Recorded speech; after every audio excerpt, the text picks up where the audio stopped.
एक समय की बात है, एक हरे भरे और जीवंत जंगल में मिलो नाम का एक शरारती छोटा बंदर रहता था।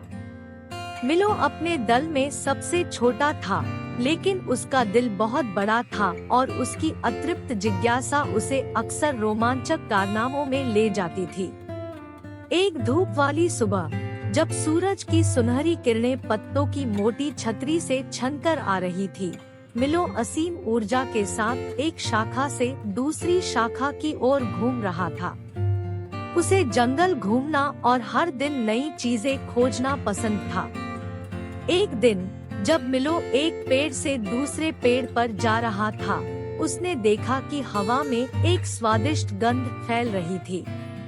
उसकी जिज्ञासा बढ़ गई। वह उस मनमोहक खुशबू का पीछा करता रहा जब तक कि उसकी नजर केले के बगीचे पर नहीं पड़ी। यह दृश्य विस्मयकारी था। दर्जनों पके पीले केले सुनहरे खजाने की तरह पेड़ों से लटक रहे थे। मिलो विरोध नहीं कर सका। उसने एक नीची लटकती शाखा से एक केला तोड़ा और एक बड़ा टुकड़ा खा लिया। यह उसके द्वारा अब तक चखा गया सबसे मीठा और रसीला केला था।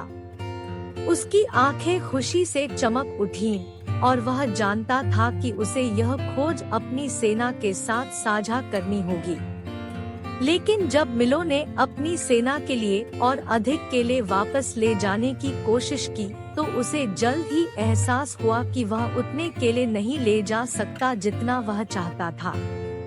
निराशा घर कर गई और उसने कामना की कि वह बड़े बंदरों की तरह मजबूत हो। तभी माया नाम की एक बूढ़ी बंदर, जो अपनी बुद्धिमत्ता के लिए जानी जाती थी, वहां से गुजरी। उसने मिलो को संघर्ष करते हुए देखा और पूछा, तुम्हें क्या परेशानी है, छोटे बच्चे? मिलो ने अपनी परेशानी बताई और माया दयालुता से मुस्कुराई। उन्होंने कहा, चुनौतियों पर काबू पाने का एकमात्र तरीका ताकत नहीं है मिलो। अपने लक्ष्य को प्राप्त करने के अन्य तरीके भी हैं। उत्सुकतावश मिलो ने पूछा, मैं क्या कर सकता हूँ माया? माया ने मिलो को टीम वर्क और सहयोग की शक्ति के बारे में सिखाया। उसने कुछ अन्य बंदरों को इकट्ठा किया और उन्होंने मिलकर एक योजना तैयार की। उन्होंने केले के गुच्छों में बेलें बांधी, जिससे एक अस्थायी दोहन तैयार हुआ। अपने दोस्तों की मदद से मिलो अब अकेले जितने केले ले जा सकता था, उससे कहीं अधिक ले जा सकता था।